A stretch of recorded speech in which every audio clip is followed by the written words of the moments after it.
Hi, my name is Kelly Crace. I'm the Associate Vice President for Health and Wellness at William and Mary.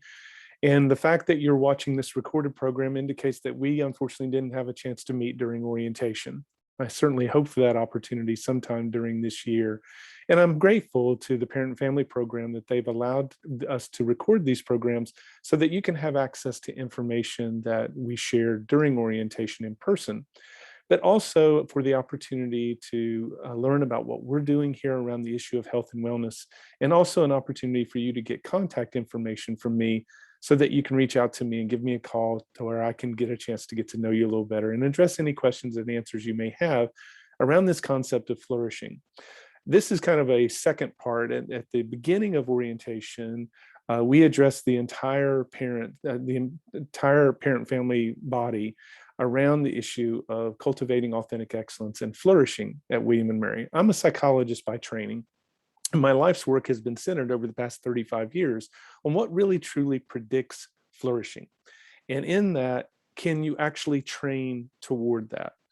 And so part of the first program at orientation was talking about this concept of flourishing and understanding it better. And then the breakout session, which is this session that we're talking about, was an opportunity to answer any questions that parents had, and also to kind of think about a couple of strategies to think about for to be able to support your adult student in a way that can help them flourish.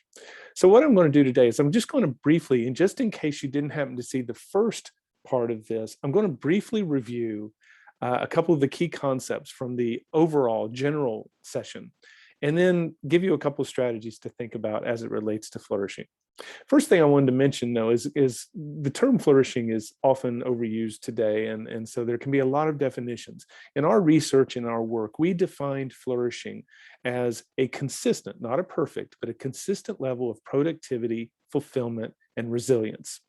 And so when you're flourishing, you feel like you're doing really good work and are effective in things that matter to you. You're also finding fulfillment and meaning in that work. And you also find yourself to be resilient through the hardness and harshness and sometimes unfairness of the world around that work. That's what resilience is. And that's what flourishing is. So when you look at flourishing, we were really interested to recognize that in our research with many diverse individuals and groups, we found that there were no natural born flourishers.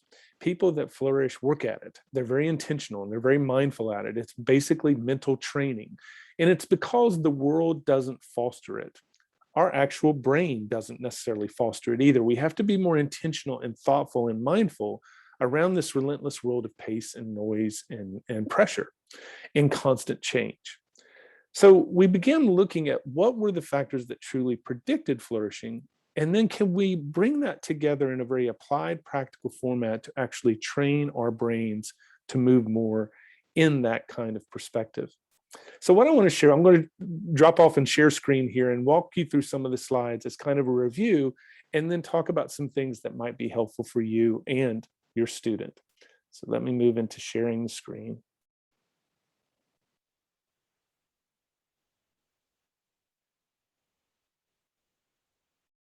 So I hope you can see this okay. This is a part of our Authentic Excellence program. And the title of this information session is actually Cultivating Authentic Excellence. It's about moving from a concept of fear-based excellence to a deeper level of effectiveness and excellence. It's a program that's available to all students. They are invited to be a part of it. I talk with them during orientation, and we have over 2,000 students a year go through the program. But I wanted you to understand a little bit about it, but also to recognize where we're housed. We're housed in this beautiful integrative wellness center that's right in the heart of campus, where it's a learning center for students that no matter what their personal or cultural lens is in terms of how they think of wellness, there'll always be a place or a program or a resource there that they can tap into that'll be congruent with that. As you look at the building and the programs we offer, it's really intended to be a learning center for students to be engaged in how they can think about wellness and grow in their own sense of wellness. But what I want to speak with you about, and I'm going to review what we talked about in the earlier things very quickly, but what we talked about in the general session was, why do we have a natural affinity for plateauing? Why is it so hard to flourish? Why do we have to work so hard to flourish? And it's actually due to neuroscience. Our brain actually works against us. And it's because what we talked about is whenever something becomes important to us, whenever our brain decides this matters to me, this person or this thing matters to me, there's three unavoidable truths that we can't escape. And that is uncertainty and cost and perceived evaluation. And we talked about those three things in the general orientation. And when these three things get activated, this is the result. It's not danger fear, but it's kind of this psychological pressure we feel around this concurrent awareness of this matters to me and it's uncertain. And this uncertainty around things that matter to me causes this fear of failure. We feel it as psychological pressure, which is not bad.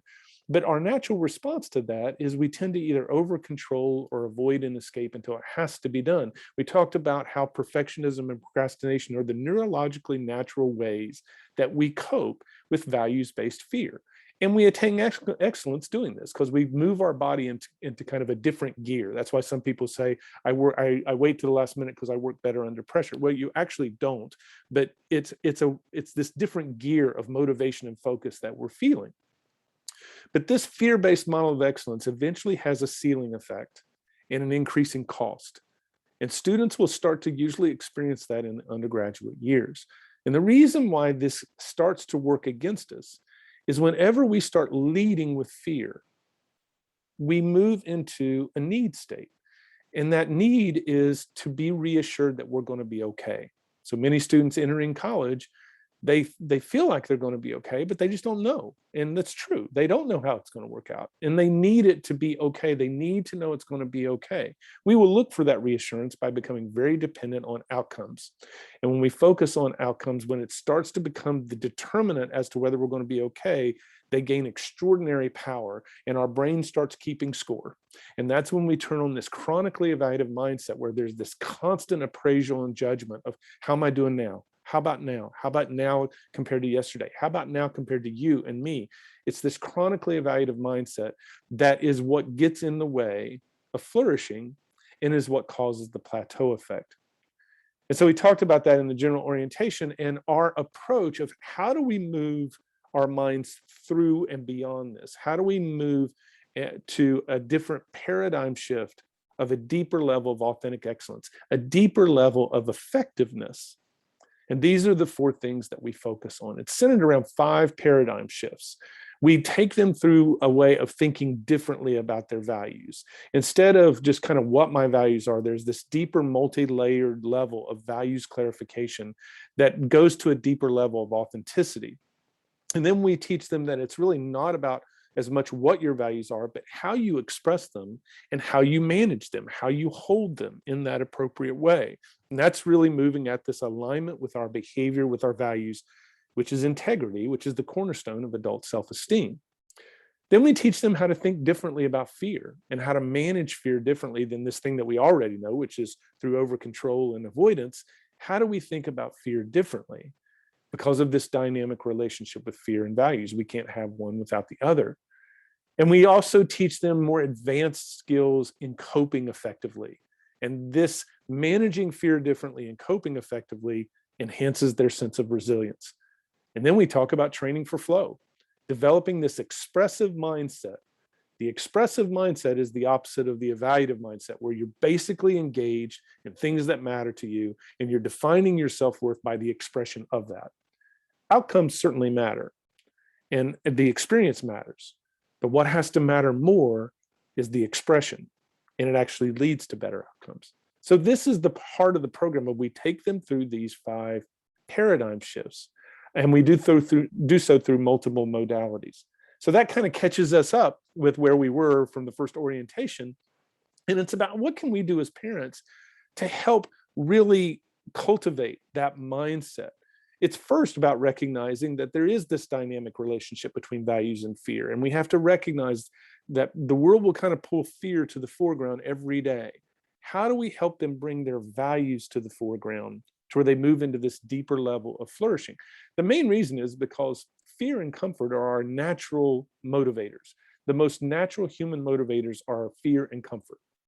But the deepest form of human motivation are our values, but only if we have a deeper understanding and deeper relationship with that. And that's what we're hoping to cultivate in doing so. But one of the things I want to leave you with to think about, and in fact, this is a loving challenge. I want all of you to practice this every day for the next 8 weeks, and I want you to call me and tell me what you notice. I'll leave my cell phone at the end of the session for you to be able to call me.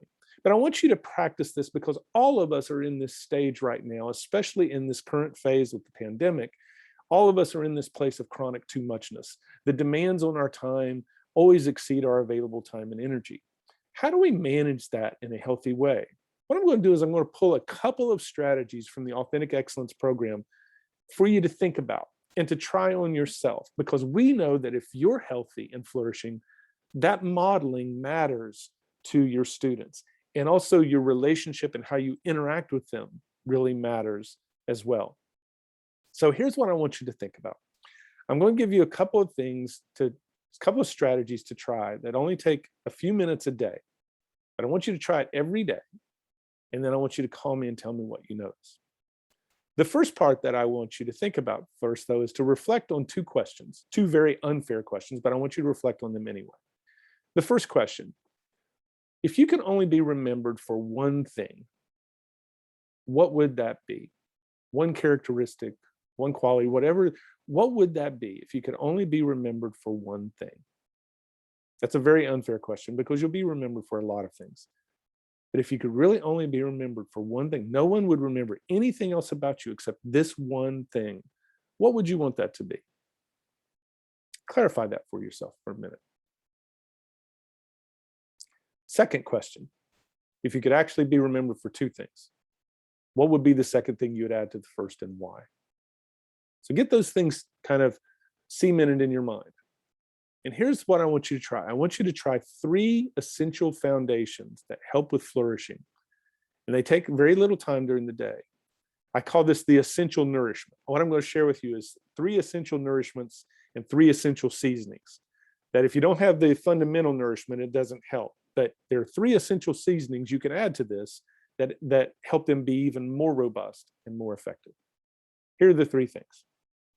At the beginning of every day, I want you to start every day with asking yourself, what opportunities are there for me to practice the 2 things I said I wanted to be remembered for?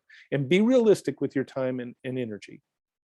Honestly, there may be one day when you get up that the answer to that is, well, I could devote 30 seconds to that, of thinking about these 2 things. Or another day where you may say, I could immerse myself all day in these 2 things. But what opportunities are there for you to practice the 2 things today that you said you wanted to be remembered for? What that starts with purpose. Rather than starting with fear and comfort, that starts your day in a mindset of purpose, which is moving you into a deeper state of effective motivation. And then during the day, when you practice those 2 things, when you step into those 2 things, do so with complete experiential acceptance. And what that means is you accept whatever happens. You can want good things to happen. You can want to get good outcomes, but you completely accept whatever happens. What this starts to do is shift this power of how you're defining success more by what you're doing than what you're getting from what you're doing. Both matter, but the first one has to matter more. And essentially how this is actually played out, and I'll share more with you about this in a minute, which gets at our second strategy, is we find that people that flourish shift to being more verb focused instead of noun focused. They're more verb focused around the actions of what they do. And then the nouns are just life enhancing bonuses. The nouns are a natural result that we can celebrate if we get those nouns, those outcomes, but we don't need them to feel right about ourselves, to feel successful. So when you practice those 2 things, do so with complete experiential acceptance. And then at the end of the day, take a moment and appreciate and value where you practice those 2 things. This is different than a gratitude journal. Gratitude journals are wonderful things. I highly recommend them. But gratitude journals can sometimes drift into being grateful for things that have happened to me. I want you to also devote a certain amount of time where you are taking time at the end of the day to appreciate and value where you practice the 2 things that you said you most wanted to be remembered by. This is the essential nourishment. It's really looking at this issue of purpose, acceptance, and meaning. The reason you want to have a reflective period at the end of the day is it's what transforms purpose into meaning. A lot of people think those are the same things, but purpose is actually motivational. Meaning is reflective. So I need to move myself into a day of purpose, but I really won't know if it has purpose to me and meaning to me unless I reflect on it. And so that reflection is really important, so that it deepens our sense of authenticity of, yes, this does have value to me, or actually, this is not having as much value to me as I thought that it would. The essential seasonings is every day, do a little something enjoyable. No matter how busy you are, you can always spend 10 or 15 seconds doing something enjoyable. But every day, step into something enjoyable. And every day, step into something healthy. And every day, step into both giving and receiving encouragement. This was an interesting thing from our research of what we found. People that consistently flourish mindfully practice. They not only practice giving encouragement, but they also develop a social support network so they can receive it as well. These are the things that allow us to manage chronic too muchness, to manage burnout conditions where the demands exceed our available time and energy, and how that can wear on us over time, especially in that fear-based excellence model where we need to be getting constant reassurance that we're doing well. We shift into this level of thinking to develop that expressive mindset. Think about how you can use these strategies in talking with your adult student and developing an adult relationship with them, and talking about these things and inviting them to think about these things when they call you and talk with you. One of the things we covered in the first initial session, and I'll remind you again, is one of the best forms of support is, rather than kind of constantly quizzing them on how did it go today, how did your classes go, how did your quiz go, how are things going, just calls people to kind of think more evaluatively, is instead ask them to share a highlight with me today. Share something of meaning with me today. Share something you did that was purposeful today. It moves them into that expressive mindset. And it's also about when they call during those difficult days, it's about listening to them, and it's about letting them know, yes, this is hard. This is hard. That is upsetting, or I understand why this is scary for you. And to also ask them, how can I be of most support to you in this moment? And be willing to be coached by them. And then always leave that phone conversation with telling them that you have faith in them, that they can work through this difficult time. May not be as quick as they want it to be, but they will work through this. Coming back to this is recognizing this is hard. The work of flourishing is hard, but that's all that it is. It's only hard. And our young adults, they know what hard is. And they're moving into a different type of hard, but it can be a purposeful hard where they can flourish through hardness. One of my favorite quotes from Dr. King was, he said that heroism is the courage to act every day according to your values, that's heroic, that's courageous. And this work is courageous, because courage is essentially stepping into things that are right for us, that are hard, stepping into hard rightness. And our students have that capacity, and you can help them move through that.